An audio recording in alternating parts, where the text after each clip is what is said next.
All right, good afternoon, everybody. Wall Street Jesus here. Tuesday post-game show.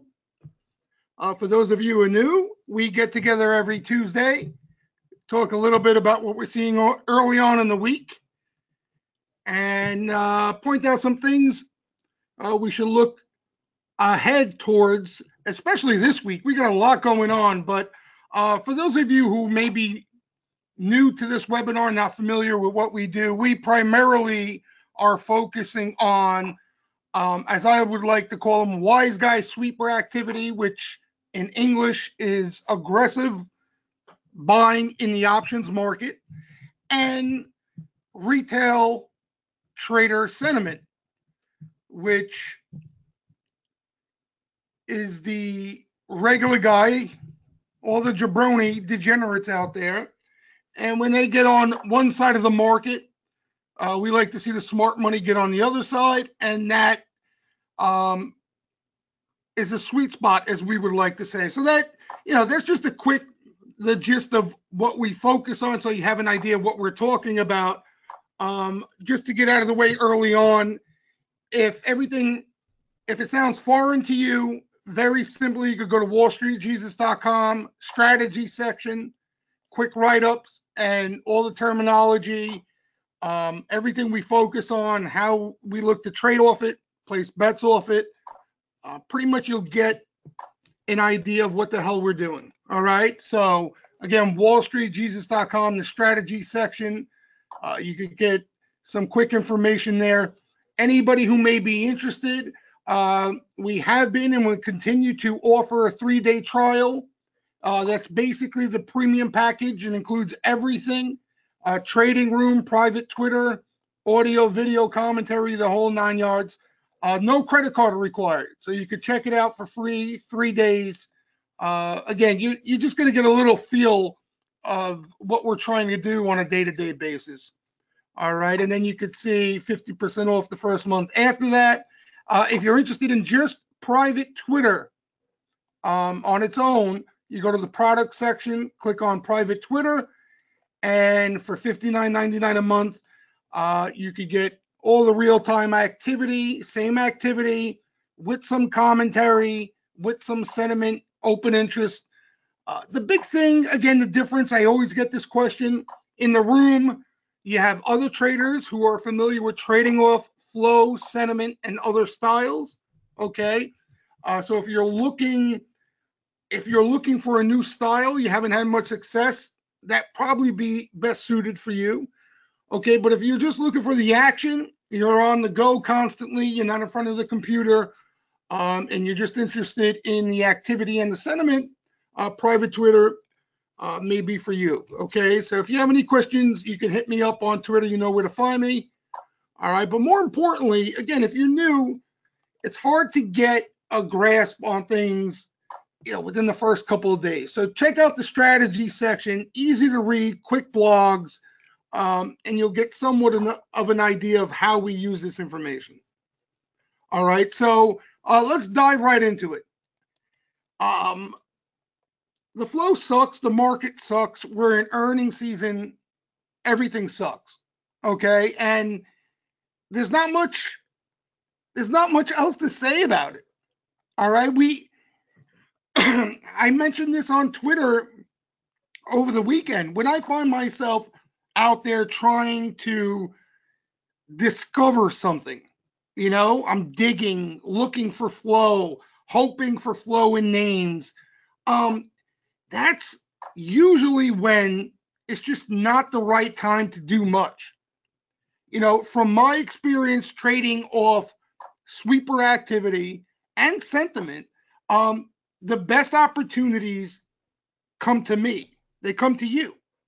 All right. They'll come in names you may have an idea about, you may have looked at just out of coincidence, but you weren't looking for the flow there. Sometimes you have that luxury, when there's a lot of activity out there. We're in a bull market phase. You can be eyeing, a list of names, and a lot of those names will get hit up.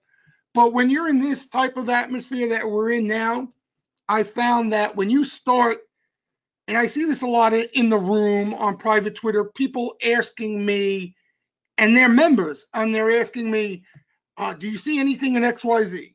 Do you see anything in this one? Do you see anything in that one? If I saw any aggressive activity in that name, we would all be talking about it. We'd be all looking to place our bets off of it. You know what I mean? So even if I do see some flow in Facebook and I just, we haven't mentioned it or we haven't spoke about it, it's because it's not the type of action we're looking for. Okay.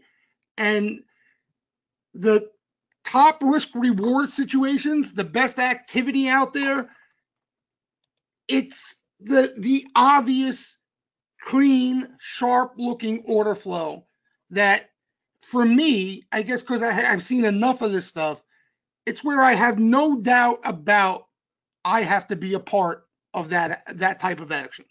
Okay.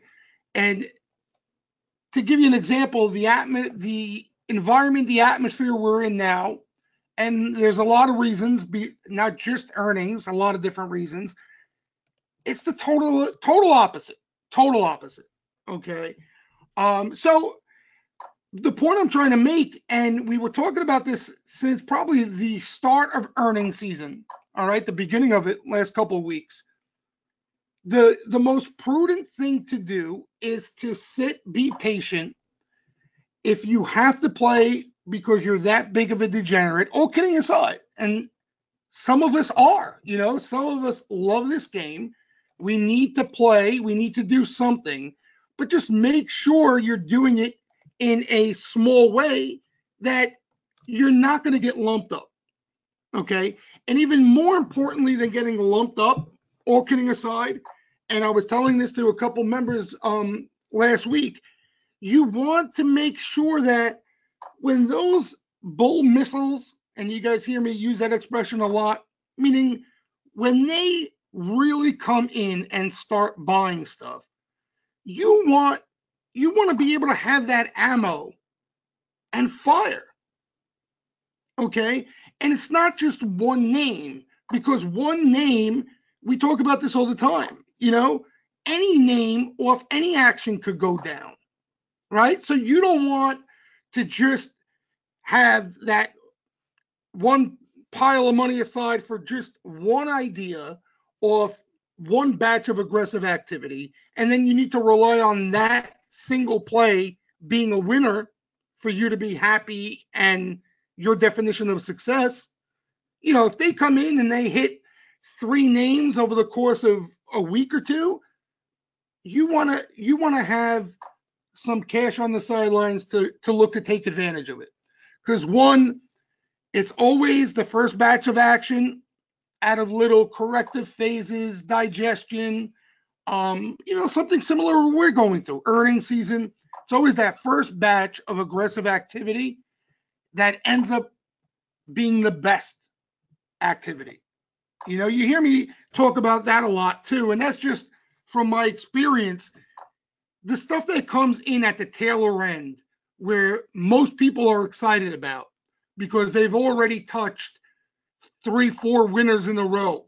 Okay, that 4th or 5th name that's long in the tooth, late in the rally, late innings, as we like to say, that's usually the one that goes down.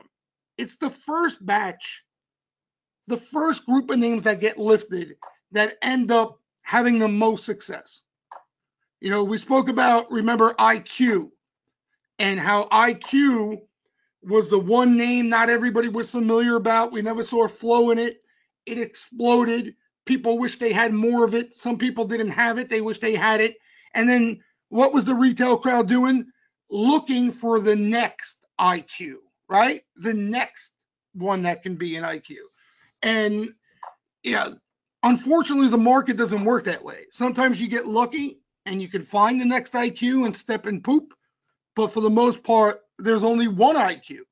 And that's what makes it so special. So from my experience, you have to be able to survive a time like this, not get chopped up, not get frustrated, not lose confidence. There's so much bad that can come out of forcing trades when there's nothing there to trade off. And for those of you who are members, it's a simple pair of questions that you can tell yourself, ask yourself when you're in this type of environment, and you'll know that we're in that type of phase. All right. And it's how does the flow look? Is there any clean action? Is there anything that Jesus is getting excited about in a name that I like? If the answer is no, then there's there's the answer to your question. There's no setup for you to look to take advantage of. And then on the sentiment front, it's even easier. Where is the retail crowd currently? Do I have sentiment on my side? Are the retail traders leaning bearish? They're fearful. They don't think the market is going to push higher here. They're betting against the market.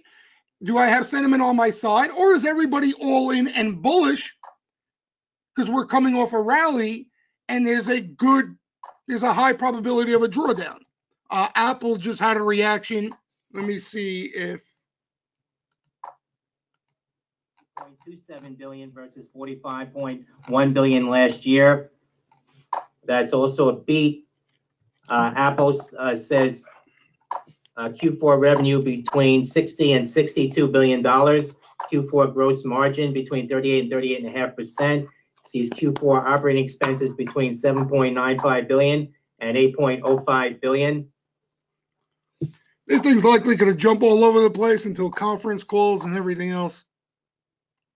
Q3 results driven by continued strong sales of iPhone, services, and wearables. Greater China revenue of 9.55 billion versus 8 billion last year. So in other words, it doesn't look disastrous, put it that way, right? Versus 11.4 million last year. I mean, that's what people were looking for. 3.7 million units versus 4.3 million units last year. Mac revenue 5.33 billion versus 5.559 billion last year. It was a good number. Revenues of 9.55 billion. Yeah, I mean, stock's acting decent. 7 billion last year. Says Q3 services revenue included. All right, anyway, I was actually hoping there'd be some weakness off the number. I think it would have set up nice, but what are you going to do? That's earnings season. All right, so, it's simple. And I'm being honest with you guys. Those of you know me know I'm a straight shooter. I'm not that type of guy who's pounding his chest, thinks he knows it all in this game.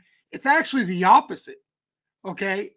I don't have a lot of confidence in my ability to trade, okay? I don't pretend to be some sort of analyst, sound intelligent, okay? I know that can't make you money in this game.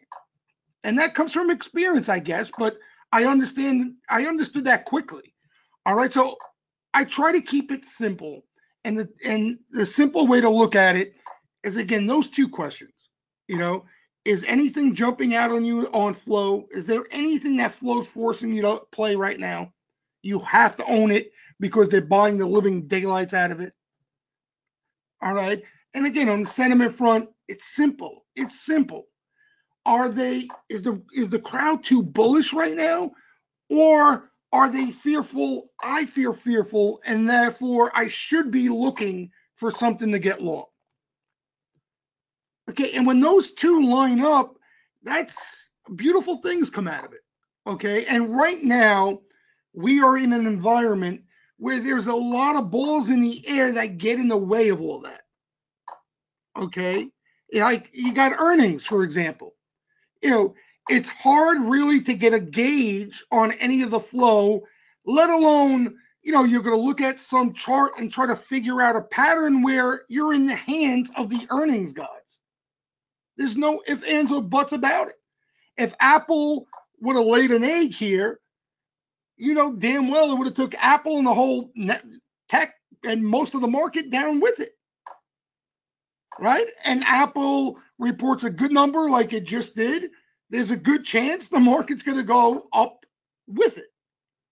Okay, so all the other stuff you're looking at, how can you really have confidence in any of that stuff when this stuff is going to get in the way? Okay, and that's just, again, looking at things simply, in a simple manner. And then I could always get more complicated, and that's in relation to the flow. Right now, I can't trust any of the order flow because a good amount of it is not real. It's not legitimate directional betting out there. Could be some bullish positioning, could be some players replacing equity positions, and yeah, it may be bullish. I don't care about that stuff. We're looking for that aggressive, I got to own this freaking name before it goes type of buying out of the professional money. And you're just not going to see that. You're not going to see it.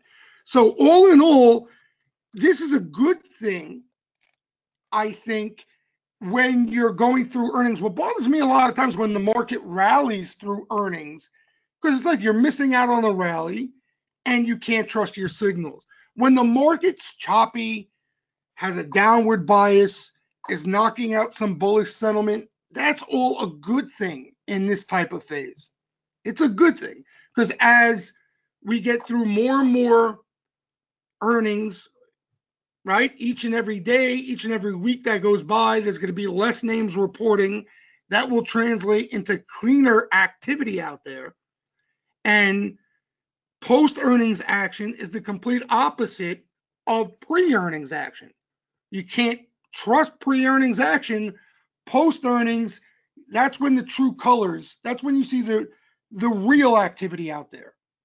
If they're buying a name off earnings weakness and they're buying it aggressively, there's nothing more bullish than that. So it's worth being patient, and you can't let these little things like this bother you, where Apple's up, you're going to see people on social media saying, I told you so, I made this, I made that, I'm up 6,000%, blah, blah, blah. And all it does is get you into doing the wrong things, and it's all bullshit spewing out of somebody else's mouth. All right, so we're seeing, here's a perfect example today. All right, and the way I play it, like I said, everybody's different out there. Okay, you may feel confident in trading some stuff out there. All right, if you're relying on just flow and sentiment, I'm telling you from experience to take the size down dramatically, because your probability of success goes down dramatically. Okay. But, you may be trading off technicals or Elliott waves or some other crap out there that you use and you have confidence in, and you think you can have success during earnings season. Okay. So you're different than myself or or somebody else in the room for that matter. But what I'm saying is, if you're trading off flow and sentiment, and a lot of you people on this webinar, a lot of you traders who are trying to figure out your own style it's a good time to try to trim it down, do nothing. And if you have to do a little bit, you're not going to get hurt. All right. But I'll give you an example. Like today, Roku, and a lot of we've been talking about Roku since this thing has rallied nicely out of the lows here, okay? Because Roku has seen some good looking sweeper activity. All right, they've cashed a lot of tickets in the name, they bought every little dip in the name, and they did it again today. Okay, the difference is this batch of action today catches earnings in early August. So now, that throws a huge monkey wrench into things, right? Huge.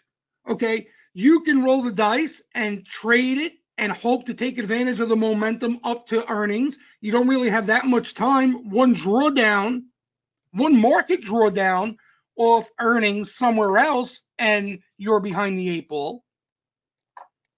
Okay. Otherwise, you're going to have to hold through earnings and roll the dice. Okay. So my point being is, even though it was good looking activity today, it pretty much looked the same as we've been seeing in Roku. There's a big difference. You got earnings in the middle of it. Okay, so you can't treat it the same way. And it's a shame because it's a name we've had a lot of success with. It's a name that's, like I said, caught a good amount, not just one or two sweepers, a good amount of good looking sweeper activity. But it comes at the worst possible time here. All right. So for like myself, I looked at day trade this stuff. And of course, I'm not going to make the hit I would make on a swing if, worked out the way I was hoping. But, that's, what am I going to do? That's the situation we're in. So I day trade the names that catch this type of activity. I look to take advantage of some momentum on an intraday basis, and that's it. Sometimes once in a blue moon, I'll try to play the run up. To be honest, personally, I haven't had too much success doing that. It's been kind of hit or miss for me. Sometimes it works out, sometimes it doesn't. But it's all a preference thing.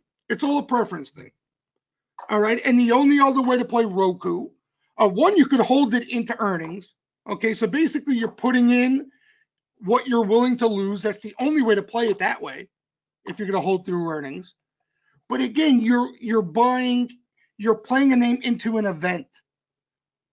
All right. And if you got to rely on anybody trying to forecast earnings, and not just earnings, the reaction to earnings, you're just not going to find the same success.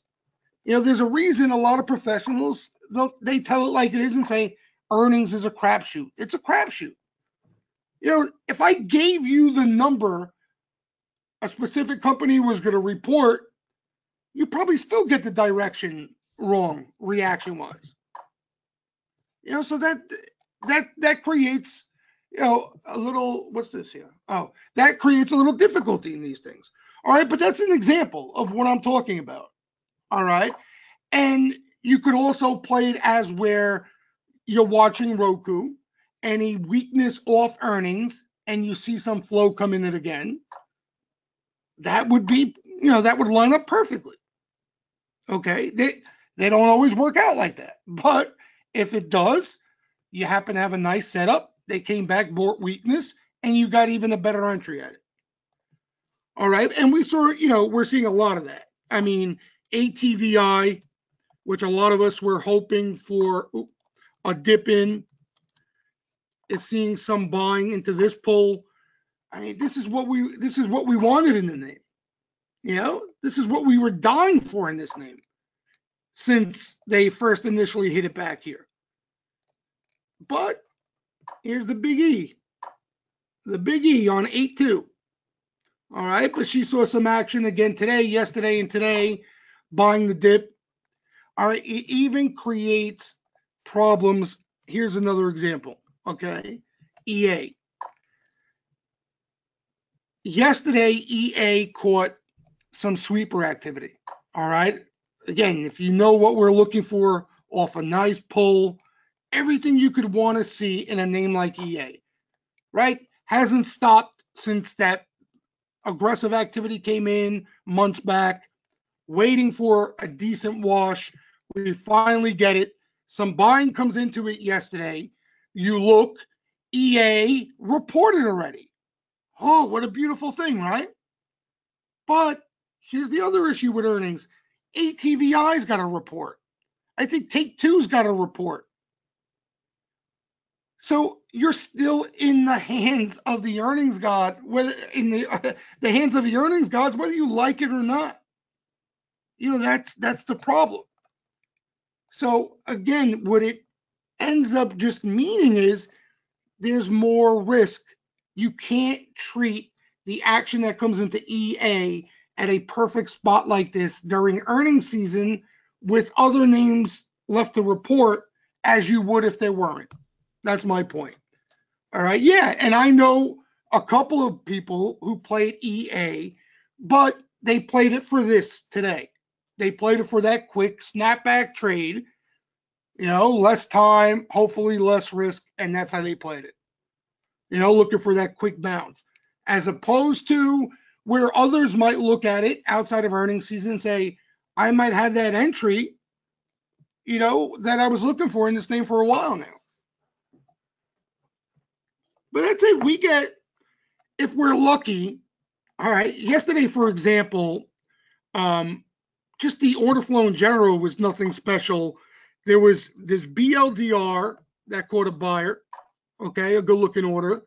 That's got a report earnings still, 8.7. And that was the only bet that I actually took a double take on. You know what I mean? That I looked into after I saw the bet hit the board. That was the only bet into mid-afternoon. And then we saw some action in like EA and some other stuff. Today, we had the Roku, which we already went over that action. Really nice action. Had some weekly action too in there, which helps momentum-wise, right? It doesn't have earnings this week, so it helps out momentum-wise. We had an airline again. The airlines have been seeing some action. AAL, they're sizing up in some Jan calls. All right, so you got some time there if you want to keep an eye on it. Not a bad spot. Earnings already done. Off the lows here, a little bit of rally, already digesting that. So you could keep an eye on this AAL. They hit it twice already. Maybe they hit it a couple more times before they convince you. And trust me, they need a lot of convincing in these airlines. But like LUV caught some activity and she had a little giddy up. So Delta a little flow today. Some money's been pouring into some of these groups. All right. What other names? Here's the action. I mean, I might as well just go. Let me show you the action here, and you guys can see with your own eyes. Some of the size out there. Here's the AAL bet. Top of the line there. Top of the list, I mean. Jan 46 calls. I think they played, what was it, the 42 or 43 calls yesterday. Sweep. Big sweep. AAL could cut size, but even that, considering it was a pretty decent size sweep. You got a lot of puts in here for earnings too. You can see size-wise. On the call side, it was that and Roku, in my opinion. Oh, we had a little action. A couple of us day traded this DKS early morning. Had some spec action in weeklies. They don't have earnings this week. Could be somebody else in the retail sector. I have no idea. But saw some spec activity in weeklies, DKS. We're seeing a couple of you guys are mentioning the ETFs. We're seeing a lot of ETF action and on both sides, to tell you the truth. On both sides. We saw a December put sweeper today that we all got whiplash off the order. It's like a $5 million sweep. That's pretty scary. But there was also some shorter term call buying mixed in. IWM. There's, it's ETF action. It's tough. Was it Michael? It's tough to try to make sense out of the ETF action during earnings season. We can't make sense out of individual names, let alone ETFs. But you want to acknowledge it. You want to know it's there, and you want to see as we get through earnings season if a pattern develops. That's what we're looking for. It's not just based off one bet. Tim is mentioning the MMM. We saw a couple of call riders, opening call sellers taking in some premium today. MMM, there was a monster order there. Could be overriding some stock, but a couple call sellers mixing in today. Where is anything else there? Spot caught a little action, but spec action, nothing really crazy. Here's some of this call side sweepers. Somebody's mentioning Baba. Yeah, Baba, really active day today. Really active day. But this is an example. It's almost impossible to get an idea, of sentiment of Baba off the options flow when there's so many big tech names reporting. Like I think Baidu reports, right? I'm sure that's going to have an influence. right? So even though we're seeing, let's say, flow in BABA, here, the point I'm trying to make is we could see legitimate call flow in BABA. Like today, BABA was really active. If Apple shits the bed, excuse my French, off earnings, what do you think's going to happen to BABA? It's just, that's what I mean, Abby. It's not legit. It's not legit right now. It's not legit. What we want to see is, I'll give an example like the other names. All right. You see, like Netflix. All right. Same thing I was telling you pre-earnings that I'm telling you about BABA. You see some call activity, but it's really tough to have any confidence in it. Let them report. Now you got to set up like this. They whacked the Netflix, which she deserved to. She was up 120% for Christ's sake. All right. And now you're looking for Netflix missiles. There's nothing else now. You don't have to question anything anymore. It's very simple. If you see real, legit buying coming into Netflix, there's no questions anymore. Not, are they tied to earnings? Are they replacing stock? Are they hedging this? Are they just looking for exposure? None of that applies. So that's how, and again, I guess it's from experience. That's how the difference in my confidence level of pre-earnings action in Netflix. And if Netflix was to catch a missile tomorrow, I want to be long Netflix. I'm not analyzing fundamentals. I don't care that their subs are decreasing or whatever the hell reason they gave for the stock to sell off. If you avoided Netflix for a good part of this move because you were worried about this, it came earnings anyway, this is what you were waiting for. Again, I use that example of Micron. It was the same thing, if you remember. Huge move. Where was it? Right here. So huge move. You had to pull back, some choppiness. It gave, Micron bulls fits to the point where they didn't want to play it anymore. And then missiles come in at the least expected time. That's what you're looking for now. Netflix. Or any name that's had a sick run and just needed to breathe. So that's what we should be hoping, that these things do get hit off earnings. It's a good thing. They need cleansing. You don't want to buy this thing up here. You want to buy it out of consolidation or for pull when there's first signs of real buying coming in. That's where we want to look for these things. So that's what I'm saying. It's good and bad. If you can be disciplined, okay, and if you're trying to find consistency in this game, these are things you have to do, guys. There's no ifs, ands, or buts about it.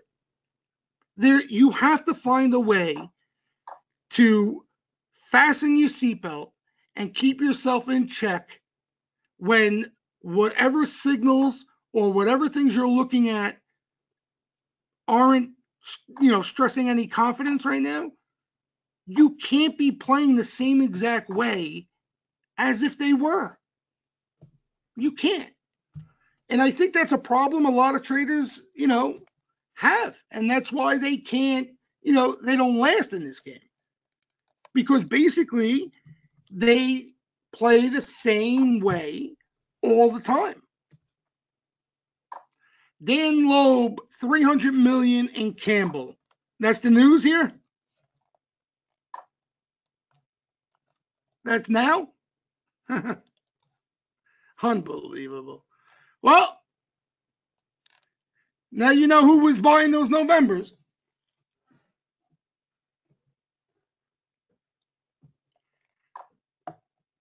Now you know who was buying those Novembers in Campbell. But anybody having any, be honest, anybody having any issues with that? Are you getting thrown around during earnings season and having, you have an issue that you can't understand why you can't get a grasp on it and tone it down? Boredom? I'll be saying used to, not anymore. That's Abby, that's when you know, and I'm sure you do, you're on the right path, right?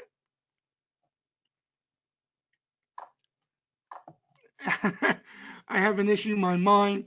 Melissa's saying I kind of like it, teaches patience and how to be more selective. Melissa, if I didn't have something to keep me in check, okay, I would blow up my account. I'm being honest with you. Like, I'd be out there every freaking day like a wild cowboy looking to get long on any dip. Trade next to a slot machine. That's a decent idea, D3. That's a decent idea.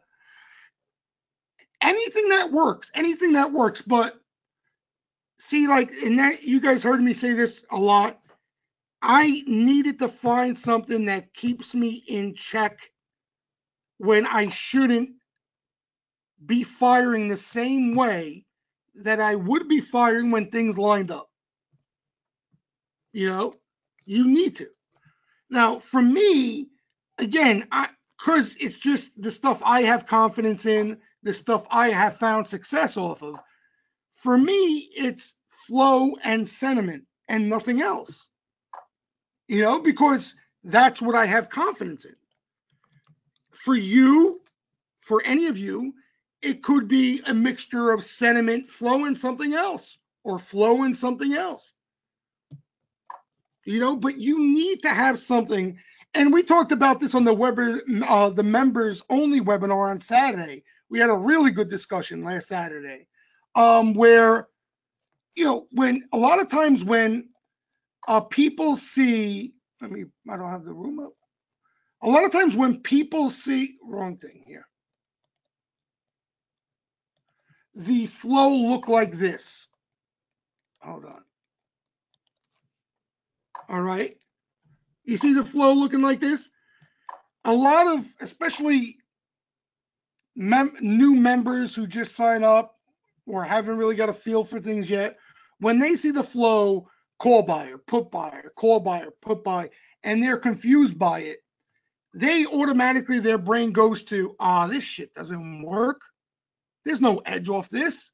How could there be an edge off this? 1 minute there's a call buyer, 1 minute there's a put buyer. But in reality, there is your edge right in front of your face. You don't even see it. The flow is telling you there is no direction and there's nothing going on. You know what I mean? Like, that's what tells me that, you know, I shouldn't be sizing up. I should be toning it down. There's not much momentum. You know, this is what tells me that. As opposed to when, and those of you who have been, you know, following the flow as long as I have, as opposed to when there's a solid trend out there and this board lights up all green, and we've seen it literally all green. You know, so the confusion, when you're confused, when you're unsure, that's your edge right there telling you to relax, take it easy. There's a lot of risk. Yeah, and Ani, that was the problem with me. Like, I know Ani's mentioning with just looking at charts, it's hard to get a measure of when you're entering that type of environment. And I know you like looking at charts, Ani, and I agree. That's the problem I had. Okay, I understand charts. All right, you don't look at charts to predict things. If you're looking at charts to predict something, you're using it totally wrong, obviously. It's not predictive. A chart's like a roadmap, right? It's a map where you can apply some risk management, apply some targets on the upside, targets on the downside. You know, add some discipline to the equation. rather than just firing numbers out of your rear end on a whim on each and every day based off emotion. You don't want that. So I understand, you know, the importance of charts, okay? But that was one of the issues I had with technicals a lot of times. And a lot of times where, people would brush me off and say, only price matters. I don't know what that means. If the market's up today, only price matters. What's that mean? I should be bullish? If the market's down tomorrow, only price matters. What the hell does that mean? I never could get a grasp on it. Follow the price. Yeah, follow price.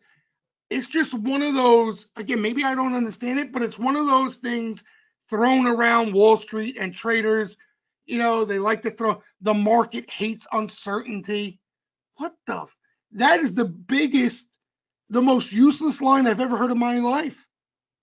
The market loves uncertainty. Markets rally on uncertainty. When there's not uncertainty, you should be worried. So you hear these lines, they make it sound so easy.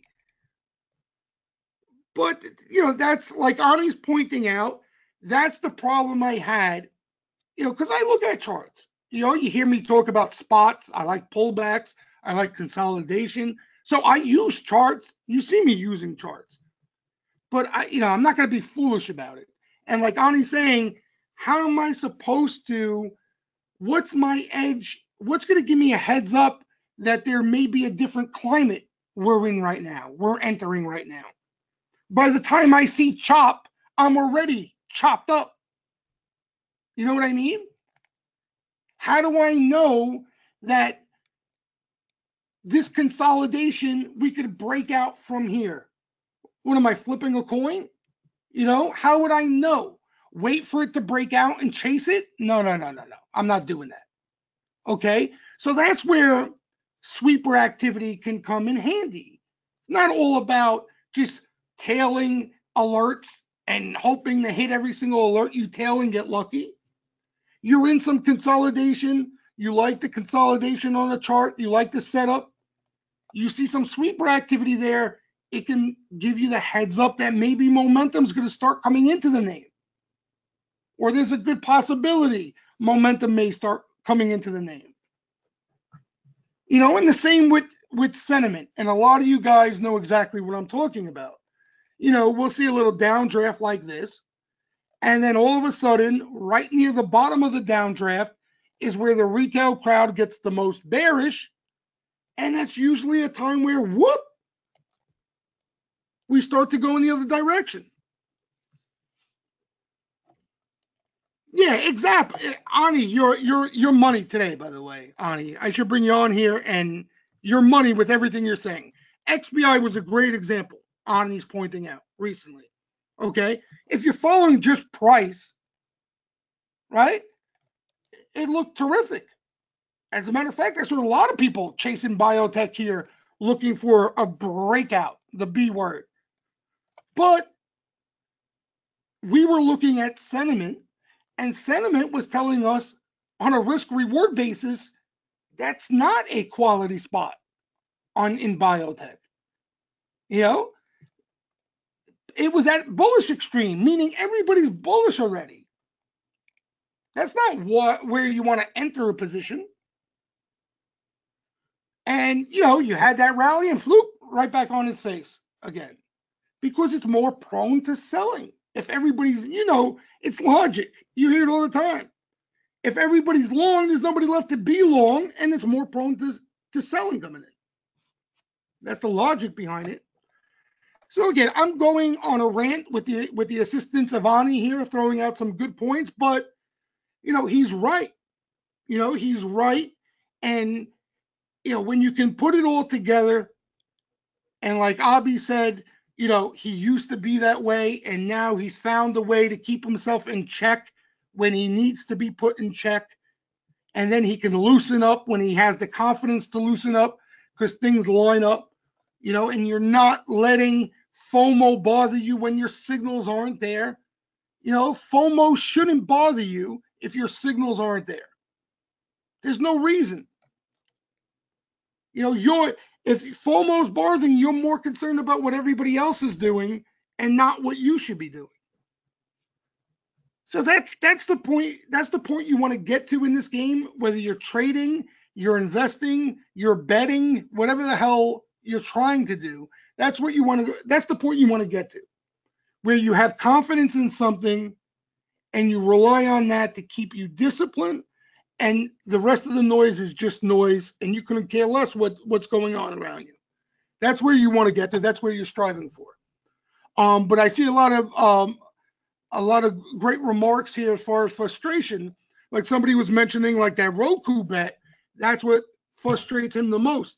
When you see action like that, and it's in a name you like, it's an order you like, everything is lined up, but you got freaking earnings right in the way, you know?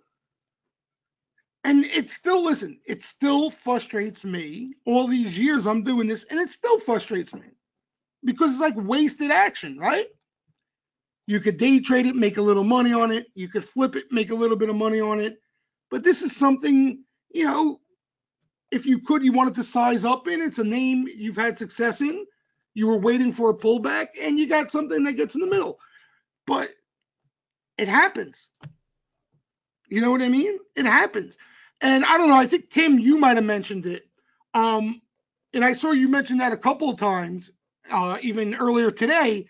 I'll tell you another thing that has frustrated me throughout a lot of my career since I've been following it. Flow that comes into extreme bullish sentiment. Okay? So we still see sweeper activity still coming in. Everything looks bullish, like a perfect example of what we just saw. Okay? Well, actually, the flow wasn't too bullish, but I'll use it as an example anyway. All right? Right here, I think it was literally this day. It might have been this day. Anyway, these levels, let's call it, okay? We had bullish extreme sentiment on a short-term basis. So for me, okay, this is my interpretation of it. And if you're interested in using it, I suggest it should be similar to my approach. No matter what action I see, if sentiment is where it was at, too hot on the bullish side, I am not looking to position the same way I would if sentiment wasn't a factor or on my side. Okay, and that can frustrate me because a lot of times you've seen it. I remember a couple of Chinese names. They came out after a huge rally in the market. I think Momo was one of them, if you guys remember. All right, Momo catches a size bet. It was somewhere, I think, over here. All right, after a big move, extreme bullish sentiment, the whole 9 yards, and I couldn't take advantage of it, and it was a big time order, But I know based off what I've seen, when sentiment gets too hot, there may be a little more upside, but I better be quick enough to lock that in because this is what usually follows. So, I can relate to him that this bothers me even more than the earnings, because earnings, I think I just gotten used to. Earnings season rolls around and I'm already prepared for it. I'm already prepared.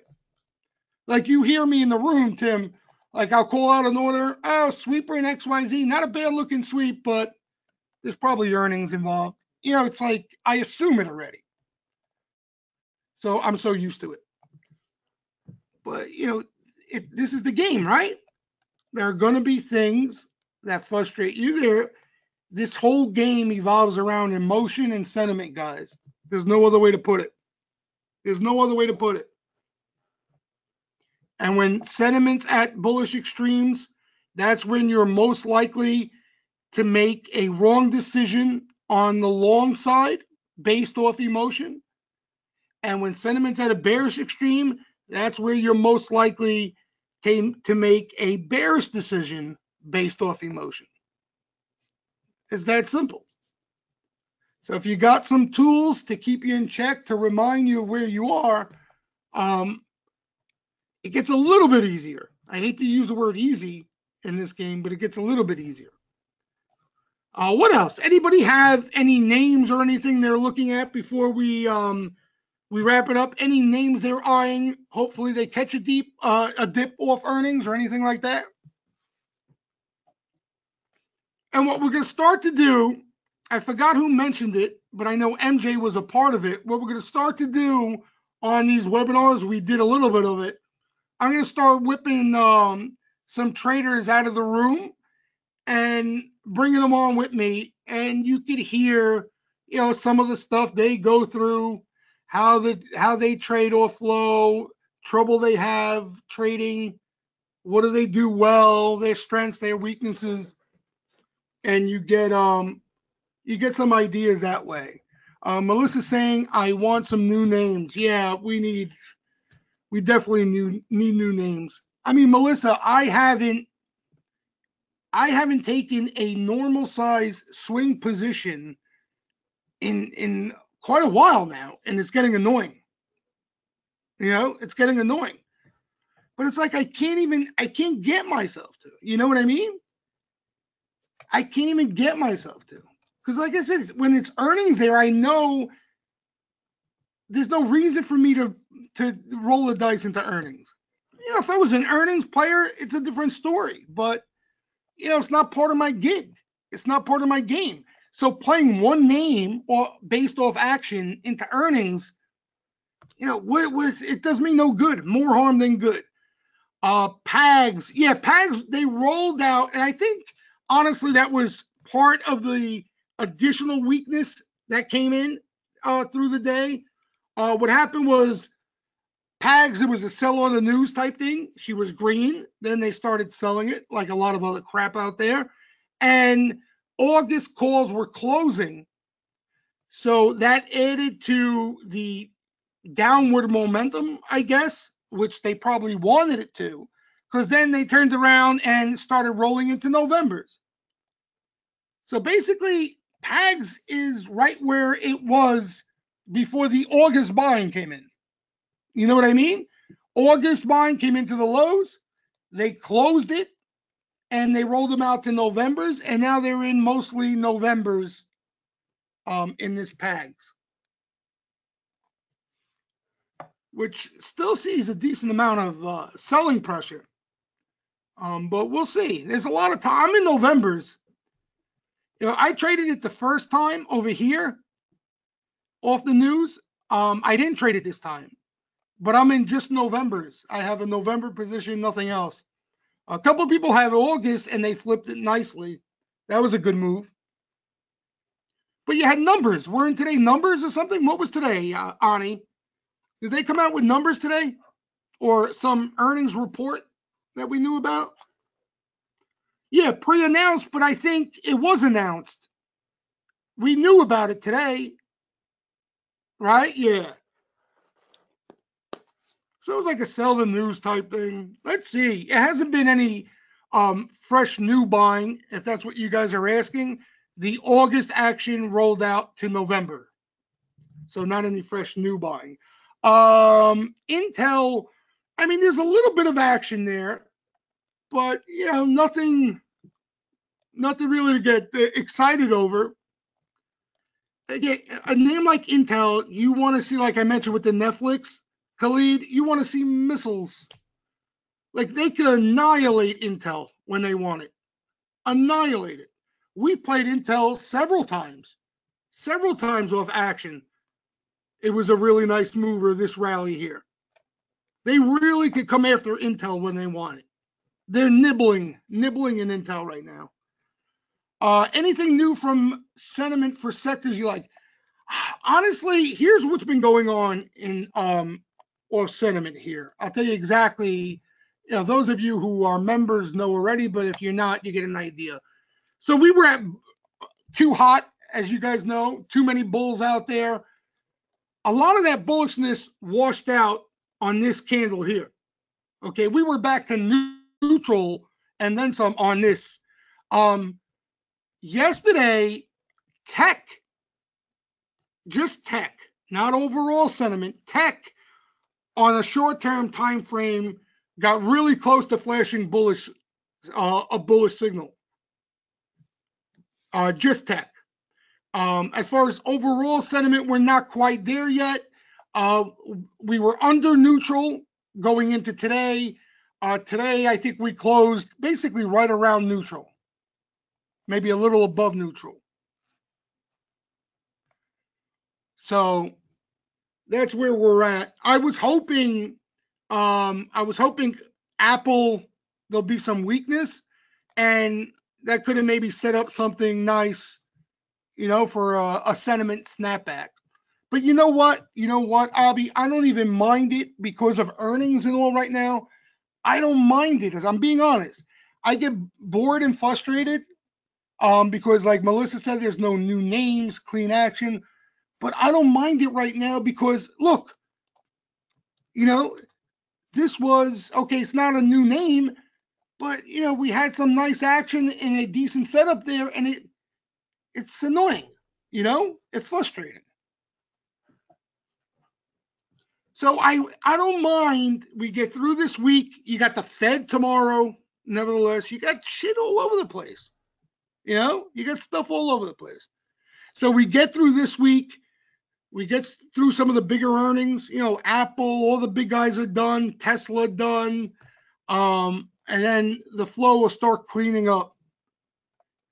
And even sentiment too. You can feel confident even making a play on sentiment, because like I said, you don't want to get too crazy with earnings and all this stuff around. AMD, I don't know what you do with it here now.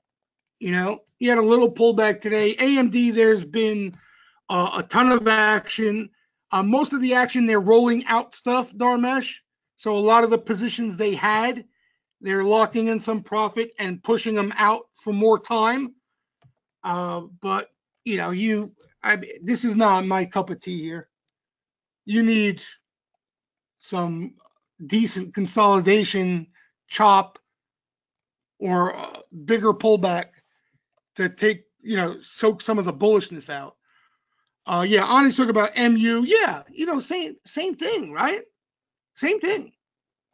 When they want to buy Micron, how they buy it. We know it already. Right? We know it. Micron, there's call buying every day.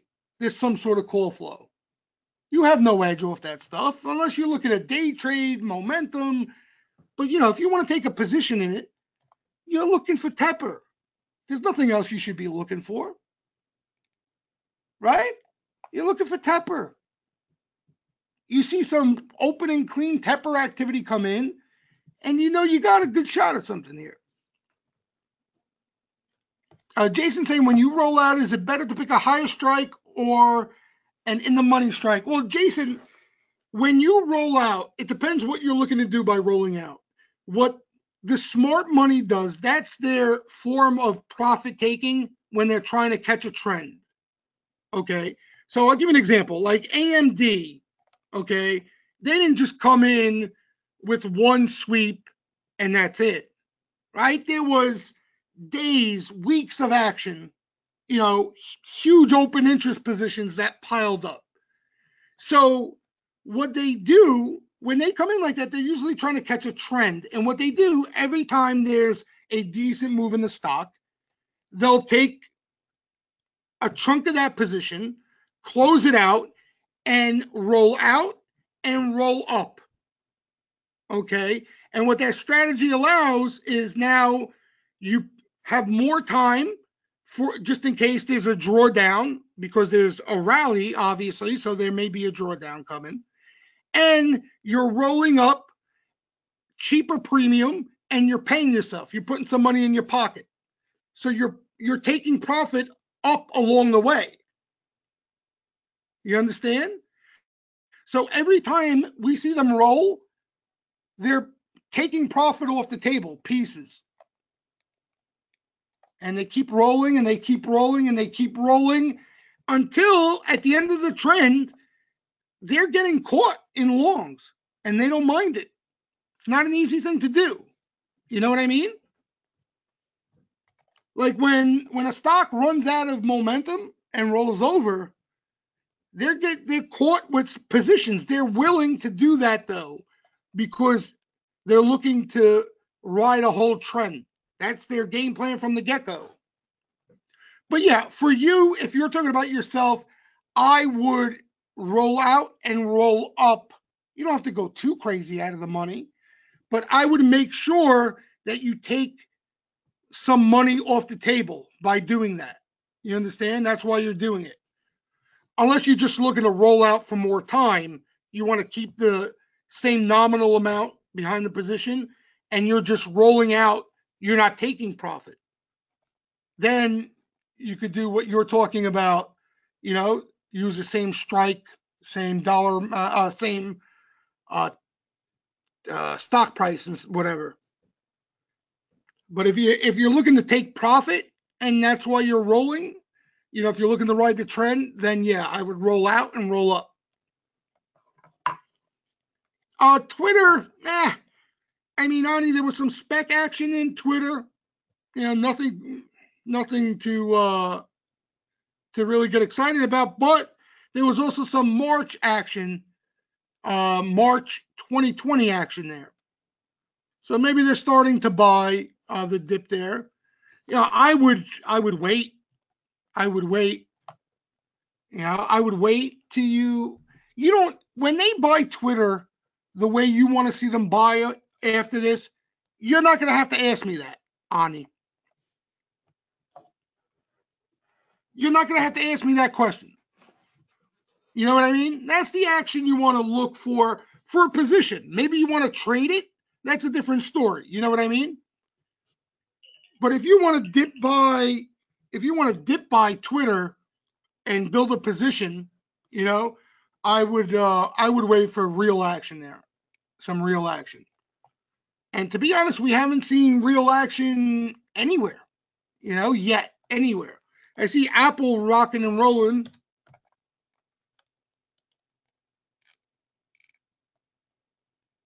So Apple's not the next Facebook.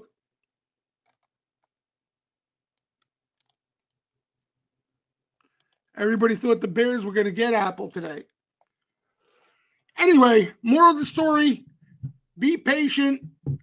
Don't let the FOMO get to you. All right? FOMO you should have when you're not taking advantage of your signals when they're there, not when your signals aren't there. All right? And little by little, tomorrow the Fed. Let's see what goes on. Should create some excitement, hopefully. And little by little, we get through earnings and things will start clearing up. Anybody have any last questions or anything to add before we wrap it up? All right. And if anybody's new, you know where to go. Go to wallstreetjesus.com and you'll find a lot of answers to the questions over there. Simple questions. All right. D3, you got a question? Oh, is that, oh, hold on? Or does that mean, is that like one of those LOL? Quick question. Okay, I'm here. Go ahead. Fine. If you guys got questions, throw them. I'm not hanging up yet.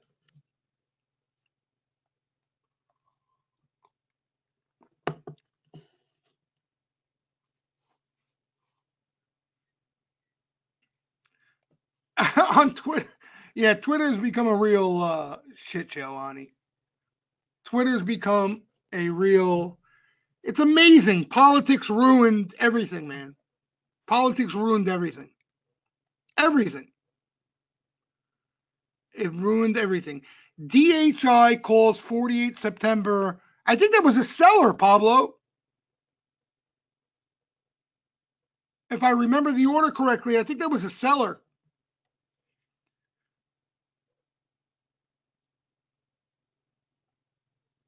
How's a market maker hedge a huge order? Jason, that's pretty much where you see the momentum. That's where you see the momentum. In other words, when you see, let me think of a name. I mean, Roku, I don't know if I can find it off what time, when did that weekly sweeper come in Roku? But you'll see, if you pull up a 1 minute chart, you'll see a spike in volume. They'll buy stock. Sometimes we see them front running. we see a sweep and they're front running some size order that's coming in. So, but no matter what, when there is a legitimate sweeper, the market makers aren't looking to book that bet. They're hedging that risk off.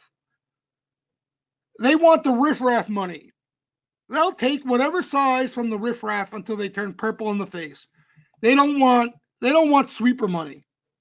They have to, right? They have to make a market in it, but they hedge that shit off right away.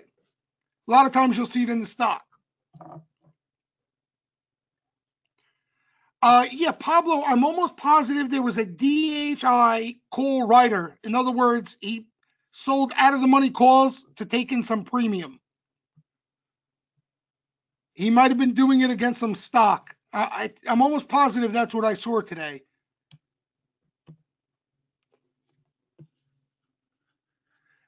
Yeah, the specials we have, there's no special for private Twitter. You know what I mean? It's $59.99 a month. We've kept it that way always. The special that we've just stuck on for a while is this here. This is what people seem to like the most. You know, no credit card, 3 days. You get a feel of, you know, you're not going to have the access to private Twitter, and you're not going to be able to chat with everybody in the room. You can't post, but you'll hear the audio video, you'll see all the flow and all that stuff. And then you get 50% off the first month. So we've kept it like this because people like this one the best, to be honest. You know, because we had some longer trials. You had to put a credit card down. It was a cheaper amount, blah, blah, blah. This way, you know, some people, they just want to try it. No credit card, no obligation, and you get an idea.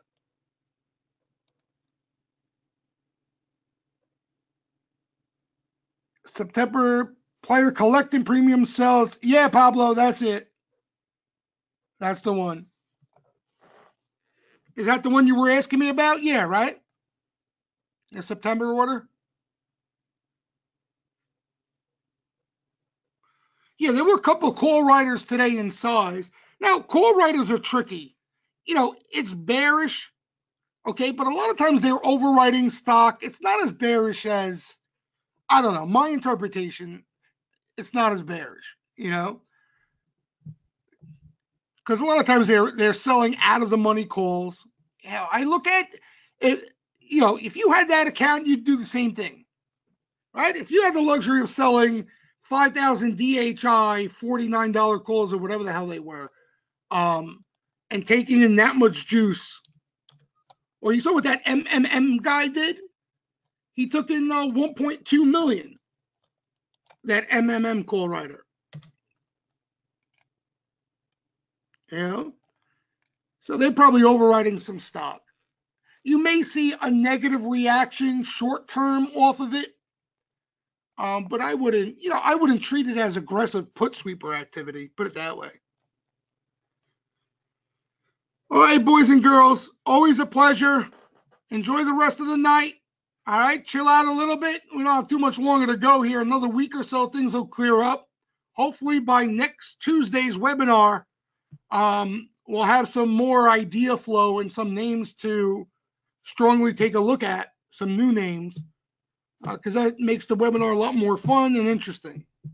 All right, and I'll try to bring, starting next week, I'll try to bring a trader on from the room so we could share some strategies together and stuff.